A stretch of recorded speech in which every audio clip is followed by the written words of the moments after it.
नमस्कार, कंज्यूमर अड्डा में आपका स्वागत है। मैं हूं मनोज श्रीवास्तव और आज टेक्नोलॉजी के इस युग में राइट टू डिस्कनेक्ट की बात हो रही है। संसद में, लोकसभा में प्राइवेट मेंबर्स बिल आया है इसको लेकर, जहां राइट टू डिस्कनेक्ट की मांग की गई है। इसका मतलब ये है कि ऑफिस आवर्स जब आपके ख़त्म हो जाएं तो उसके बाद आपकी कोई मजबूरी ना हो ऑफिस का कोई ईमेल चेक करने की, या अगर ऑफिस से कोई मैसेज आए तो उस पर तुरंत रिप्लाई करने की, या कोई कॉल एंटरटेन करने की दफ्तर की तरफ से अगर आए तो ये राइट मिले।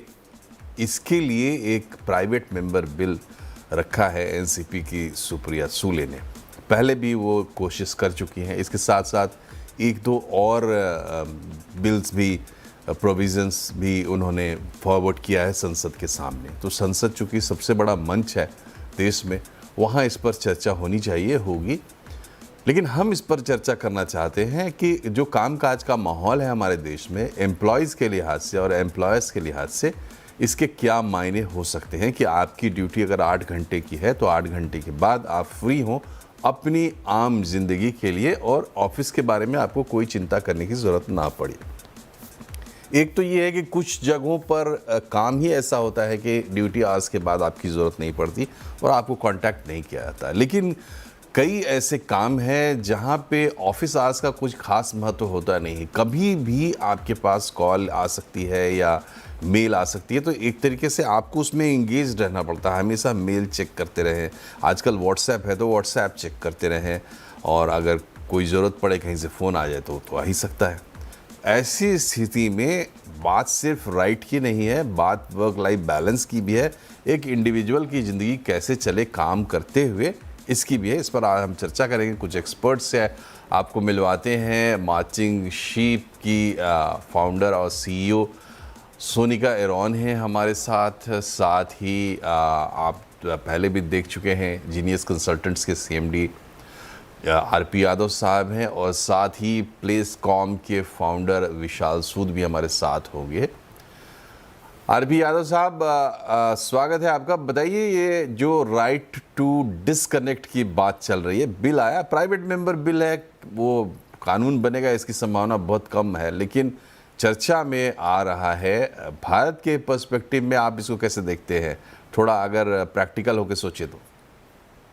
नमस्कार मनोज जी, एंड नमस्कार ऑल द व्यूअर्स। बिल तो आया है मनोज जी, एंड जब इस तरह का बिल आता है तो आदमी को डिस्कशन करना पड़ता है। कई लोग होते हैं बहुत खुश भी होते हैं, कई लोग होते हैं जो सोचते हैं क्या आ गया। तो देखिए, इसका दो प्रोस्पेक्टिव है। एक है मैक्रो लेवल में, एक एम्प्लॉय लेवल में है।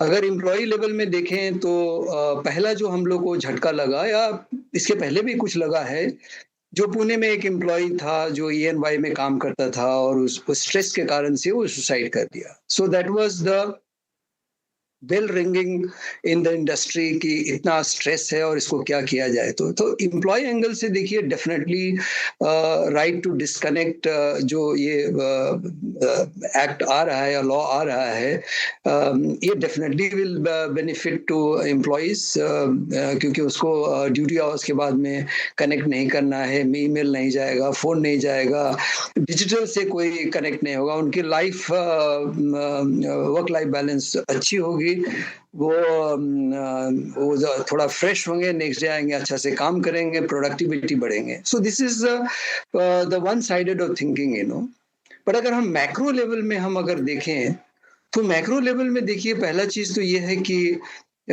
हमारे कंट्री में 15% workers are only in the formal, and 85% are in non formal. तो ये जो लॉ है ये ओनली फॉर्मल पर अप्लाई होगा, नॉन इनफॉर्मल पर अप्लाई नहीं होगा। तो पहली बात तो बहुत बड़े संख्या में लोग इससे वंचित होंगे।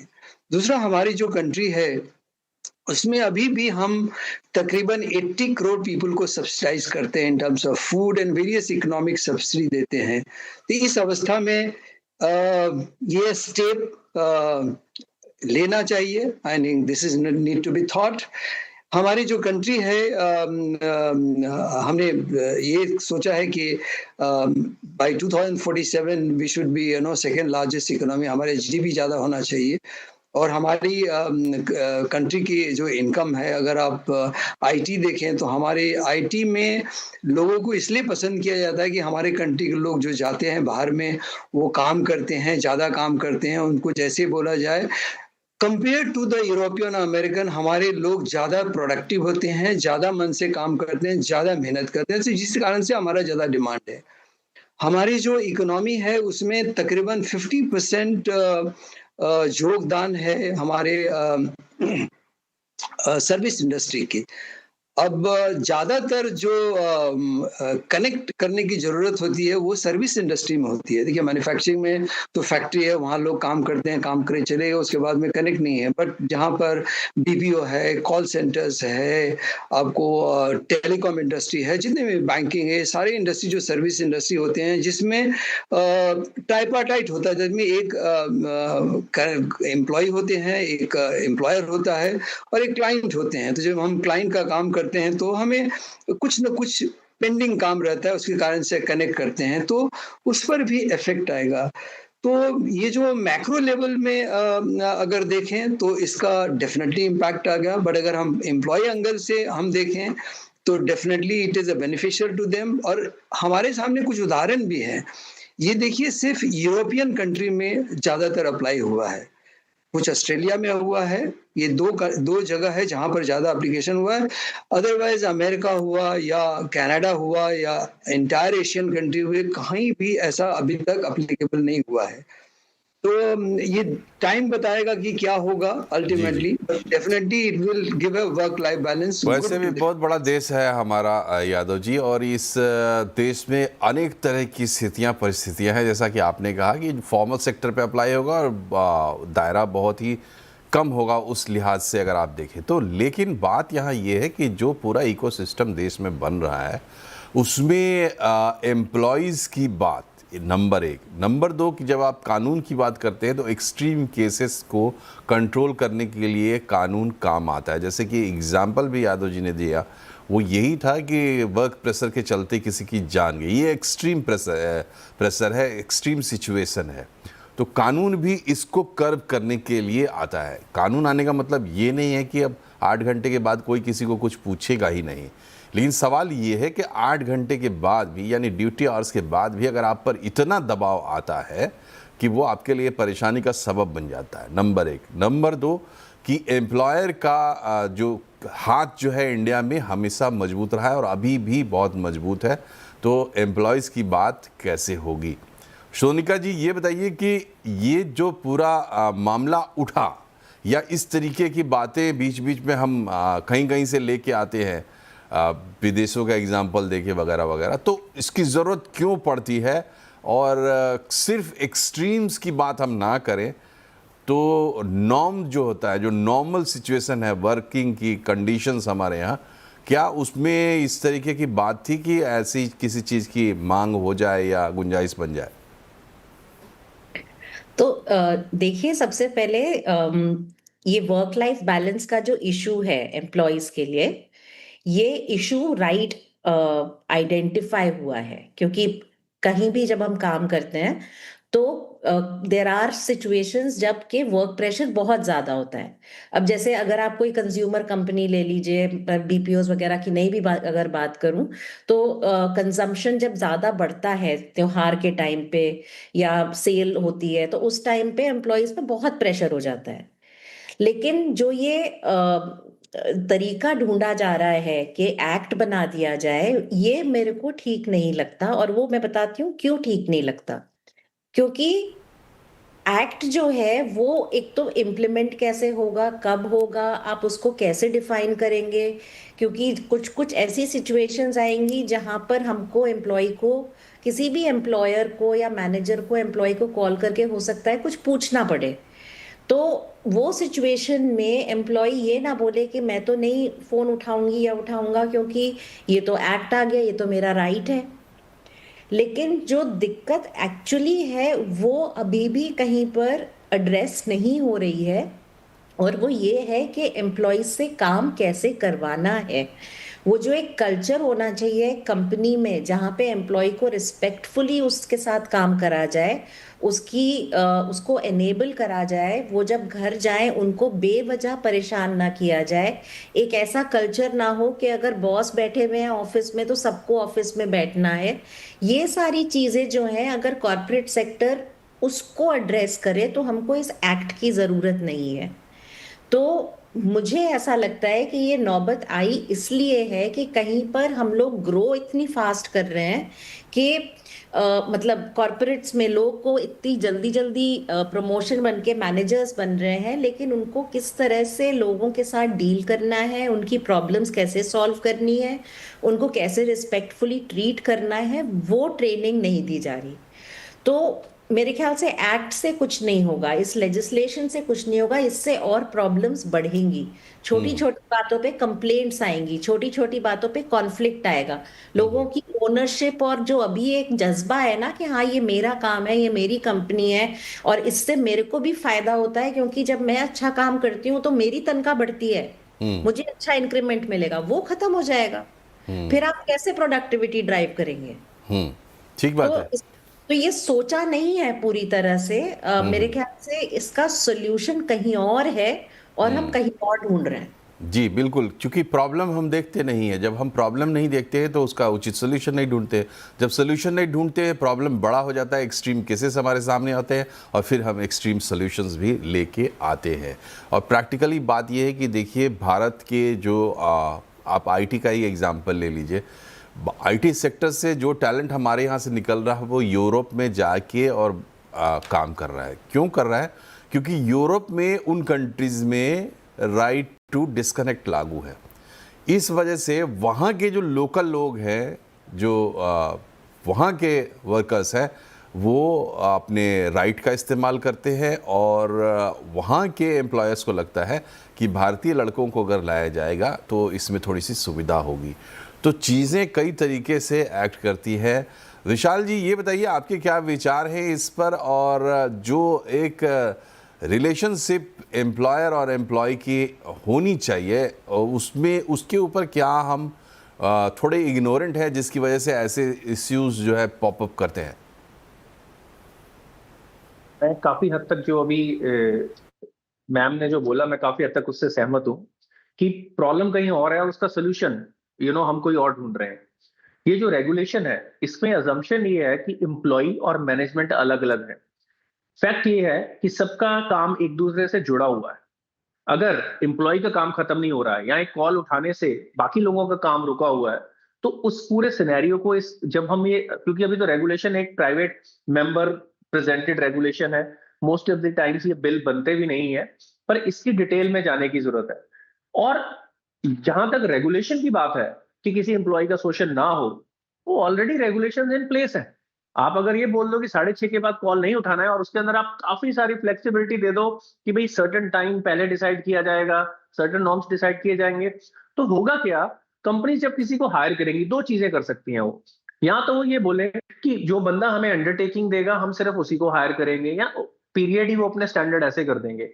अदरवाइज मैं अगर इसको प्रैक्टिकली देखूं, ये कैसे पॉसिबल है कि भाई मैं सारा दिन एक जगह पे काम कर रहा हूं, मेरे टीम मेंबर्स काम कर रहे हैं, उनका काम मेरे काम पे डिपेंडेंट है, और मैं शाम को अगर उनका कॉल भी ना उठाऊं तो मैं उनकी हेल्प कैसे कर पाऊंगा? दूसरी चीज, अननेसेसरी प्रेशर। अननेसेसरी प्रेशर एक कुछ इंडिविजुअल्स के अंदर है। इसका मतलब ये नहीं रेगुलेशन है, कुछ लोगों का बिहेवियर ऐसा है जो लोगों को एक्सप्लॉयटेटिव, जो लोगों को मिसयूज, अपनी पावर का मिसयूज करते हैं। देयर आर सम पीपल जिनको लगता है कि वो अपनी पावर को मिसयूज करें, वो एक इंडिविजुअल ह्यूमन बिहेवियर है। कई बैंक ऐसे हैं जहां पे आज मैं, मतलब कि बिना किसी नाम लिए, मेरे कजन है, वो एक बैंक में काम करते हैं। 29 साल की एज से उनको ब्लड प्रेशर की प्रॉब्लम शुरू हो गई, और उसका रीजन ऐसा नहीं है कि बैंक के सारे मैनेजर ऐसे हैं, पर बैंक का प्रेशर ही ऐसा है, जैसे मैम भी बोल रहे थे कि भाई जब हर रोज सुबह शाम रात आपसे सवाल पूछे जा रहे हैं, ऐसे सवाल पूछे जा रहे हैं जो आपके कंट्रोल में नहीं है, तो जब आप अननेसेसरी प्रेशर किसी पे डालोगे, उसकी उसकी वर्क और लाइफ दोनों खराब होंगे। और मैं वर्क लाइफ बैलेंस में पर्सनली बिलीव नहीं करता। मैं क्या कहना चाह रहा हूं मैं आपको बताता हूं। वर्क लाइफ एक कॉन्टिन्यूम है। अगर मैं सारा दिन ऑफिस में बैठ के अपना काम अच्छे तरीके से करके नहीं आया, मेरी कंपनी भी सफर करेगी, मेरा मैनेजर भी मेरे से नाराज होगा, और शाम को मैं खुश नहीं रह पाऊंगा। तो अल्टीमेटली तो हमें ये देखना है कि क्या मैं जो 9 घंटे ऑथराइज या 8.5 घंटे जो मेरा वर्किंग पीरियड है, क्या मैं उसमें अपना पूरा काम डिलीवर करके आ रहा हूँ? क्या मैं वहां पे अपना टाइम अच्छी तरह से यूटिलाइज करके आ रहा हूँ? तो मेरे को लगता है कि जो इस तरह का एम्प्लॉय होता है, उसको शाम को कॉल्स भी कम आती हैं और उसको देर से बैठना भी कम पड़ता है। तो मेरे को लगता है, और हम खास तौर पे स्टार्टअप वाला देश बनाना चाह रहे हैं। अगर स्टार्टअप्स बनते हैं सेक्रीफाइस से, सारे एम्प्लॉयज एक विजन के साथ काम करते हैं, एक जज्बे के साथ काम करते हैं, वो दिन रात एक करते हैं। कल को एक बंदे की परफॉर्मेंस नहीं है, एक स्टार्टअप उसको फायर करता है, अननेसेसरी उसके ऊपर पुरानी कॉल्स का रिकॉर्ड डाल के उस पर कोई भी केस किया जा सकता है और वो स्टार्टअप फाउंडर अपने काम से हटके सारा दिन लीगल इश्यूज में पड़ा रहेगा। मेरे को ये लगता है कि ये देखो, अब हम कंपेयर करें ऑस्ट्रेलिया से, जहां पे एक इकोनॉमी का साइज है, पॉपुलेशन छोटी है और वहां पे काफी फॉरेनर्स को बुलाया जाता है अपने काम को खत्म करने के लिए, जैसा आपने भी अभी मेंशन किया। तो मेरे को लगता है कि एक पेंडोरा बॉक्स है इस स्टेज पे, जब आपका देश ग्रो कर रहा है, जब हम इकोनॉमिकली आगे बढ़ने की सोच रहे हैं, आप अपने एंटरप्रेन्योर्स को, अपने मैनेजर्स को, अपने लीडर्स को अगर ऐसी रेगुलेशन से बांध देंगे तो मेरे को लगता है वो गलत होगा। पर मैं ये भी कहना चाहूंगा कि हमें अपने कॉर्पोरेट में वो कल्चर लाना पड़ेगा जहां पे एम्प्लॉय की रिस्पेक्ट, एम्प्लॉय की पर्सनल लाइफ की रिस्पेक्ट, एम्प्लॉय की ट्रेनिंग, एम्प्लॉय से कैसे काम लेना है, उसकी एम्प्लॉयबिलिटी, उसको क्या रेलेवेंट ट्रेनिंग्स और स्किल्स देने हैं, इस पे भी हमारी ऑर्गेनाइजेशंस में फोकस कम है, जिसका खामियाजा एंड में कई बार एम्प्लॉय को भरना पड़ता है। मैनेजर को नहीं पता या सीईओ को नहीं पता काम कैसे लेना है, उसको कई बार यही नहीं पता कि वो क्या करना चाह रहा है, क्या अचीव करना चाह रहा है एक प्रोजेक्ट से दूसरे प्रोजेक्ट। ये तरह के प्रेशर कई बार एम्प्लॉयज पे मैनेजर्स के कारण पड़ते हैं, जिससे उनकी सेहत पे असर होता है और कई बार एक्सट्रीम स्टेप भी हुए, जैसे कि अभी एग्जाम्पल लिया गया था एक बहुत बड़ी ऑर्गेनाइजेशन का। ऐसे ही कई बड़े बड़े बैंक्स में भी एग्जाम्पल आए हैं जहां पे उनको एक्सट्रीम स्टेप उठाना पड़ा, अपनी लाइफ देनी पड़ी, और उन्होंने इनफैक्ट अपनी चिट्ठी में लिख के गए कि भाई क्या रीजन थे, क्या प्रेशर थे, वो एक मैनेजर स्पेसिफिक है। पर एक प्रॉब्लम को खत्म करने के लिए दूसरी बड़ी प्रॉब्लम जो पूरे के पूरे सिस्टम की स्पीड को स्लो कर दे, मेरे को ये लगता है कि ये एक अच्छा सोल्यूशन नहीं है। हालांकि मैंने इसकी डिटेल में तो हमने देखा भी नहीं है, एक डॉक्यूमेंट पेश हुआ है, क्योंकि किसी भी चीज को जब लॉ बनाना होता है इतने कॉम्प्लेक्स एनवायरनमेंट में, उसके हर एस्पेक्ट को समझना पड़ता है, उसकी इंप्लीकेशन को समझना पड़ता है। फॉर्मल सेक्टर में बड़ी से बड़ी कंपनी और छोटी से छोटी कंपनी, वो लिमिटेड रिसोर्सेज पे काम करते हैं। आप अगर ये रूल ले आओगे तो शायद आपको 25% एक्स्ट्रा वर्कफोर्स लानी पड़े और कंपिटिटिव ही ना रह जाओ आप। तो मेरे को ये लगता है कि इन सारी चीजों को ध्यान में रखते ही इस बिल के ऊपर हम भी ओपिनियन दें अच्छा या बुरा है। राइट नाउ मेरे को ये लगता है वक्त हमारी समस्या जो है वो देश में समस्या हमारी बड़ी ये है कि हम ज़्यादा से ज़्यादा लोगों के लिए एम्प्लॉयमेंट कैसे जनरेट करें। ये एक बहुत भारी आर्गूमेंट है, मगर इस भारी आर्गूमेंट के आड़ में आप बहुत सारी चीज़ों को इग्नोर नहीं कर सकते। हर एक ज़िंदगी कीमत है। हम अपने आने वाली पीढ़ियों के लिए भारत बनाना चाहते हैं, लेकिन हमें भी तो जीने का हक है। तो इसके राइट टू डिस्कनेक्ट की बात इसलिए कर रहे हैं क्योंकि संसद में एक बिल आया है, प्राइवेट मेंबर बिल है, और बिल जो है वो कंटेंट करता, अगर ये बिल कानून बनता है तो उसके हिसाब से ऑफिस आवर्स के बाद आप बिल्कुल डिस्कनेक्टेड रह सकते हैं। ज़रूरी नहीं कि आप ईमेल चेक करें या मैसेजेस चेक करें या कोई जवाबदेही आपकी बने ऑफिस आवर्स के बाद कोई कम्युनिकेशन आपके पास आता है उसको लेकर। तो भारत जैसे देश में जहां हमारी पहली समस्या तो ये है कि हम ज़्यादा से ज़्यादा एम्प्लॉयमेंट जनरेट करें, वहां ऐसा लगता है कि इस तरीके की चीज़ें एम्प्लॉयर्स के खिलाफ जाएंगी और शायद इससे धक्का लगेगा, हमारी इस प्रगति की जो हमारी जो रफ्तार है उसको धक्का लग सकता है, ऐसा हमें लगता है। सोनिका जी ये बताइए कि अगर ठीक है आपको लगता है कि ये थोड़ा सा लेजिस्लेशन करके इसको लेजिस्लेट कर देते हैं, अगर कानून बना देते हैं तो ज़्यादा हो जाता है। सवाल ये है कि ऐसे सिचुएशन में जहाँ पे कि मैंने पहले भी कहा कि हाई हैंडेडनेस एक है एम्प्लॉयर के पक्ष में, तो वहाँ पे बैलेंस कैसे बनेगा? क्या सेल्फ रेगुलेशन आपको लगता है कि देखने को मिलेगा? देखिए, ये जो आप कह रहे हैं ना कि एम्प्लॉयर की तरफ से एक हाई हैंडेडनेस है, वो काफ़ी हद तक कमज़ोर पड़ा जब एम्प्लॉयज़ ने क्वाइट क्विटिंग करी। जब एम्प्लॉयज़ सीनियर लेवल पे भी एम्प्लॉयज़ अपनी अच्छी खासी नौकरी छोड़ के सब कुछ बेच-बाच के हिल स्टेशंस पे जाके काम और पीसफुल लाइफ जीने लगे। तो ये एक रियलाइजेशन काफ़ी कंपनीज में आया कि जो जिस तरह का माहौल पॉसिबली कोविड से पहले और कोविड के दौरान जो एकदम हाई स्ट्रेस हाई प्रेशर का जो माहौल था, वो आजकल की वर्कफोर्स नहीं टॉलरेट करेगी। तो उसके रहते कई सारी कंपनीज ने hybrid working models, leadership development, इस तरह के चीज़ें और प्रोसेसेस लाए हैं जिससे एक बैलेंस बना रहे कि अकाउंटेबिलिटी भी एम्प्लॉयज़ की बनी रहे और at the same time discipline भी बना रहे कि जितनी देर वो लोग काम कर रहे हैं उतनी देर में मेरा आउटपुट निकल गया, जो मुझे काम करना है, जो मुझे कंट्रीब्यूट करना है वो हो गया। उसके बाद अगर मैं टाइम ऑफ ले रही हूँ, मैं छुट्टी पे जा रही हूँ या शाम को मैं अपनी फैमिली के साथ टाइम स्पेंड कर रही हूँ, तो ज़रूरी नहीं है कि मुझ पे इसके लिए कोई पीनलाइजेशन हो या बार बार मुझे कोई कॉल करे। तो ये एक बैलेंस काफ़ी कंपनीज ने अपनाया है, लेकिन कुछ इंडस्ट्रीज और कुछ कंपनीज में अभी भी इसको पुश किया जा रहा है, जो कि remote working, hybrid working, flexibility, इन सब चीजों को ठीक है, अडॉप्ट नहीं कर रही। तो ये ठीक है। वाला जो सोल्यूशन ठीक है, वक्त कम है, एक सवाल यादव जी से ले लेते हैं। यादव जी, ये बताइए कि जिस तरीके से चीज़ें बदली हैं, मतलब कामकाज का पूरा माहौल बदला है, ख़ास करके टेक्नोलॉजी के आने से, क्या उसमें हम सभी लोगों को एक फ्रेश नया अप्रोच रखना चाहिए और नई चीज़ों के लिए तैयार रहना चाहिए?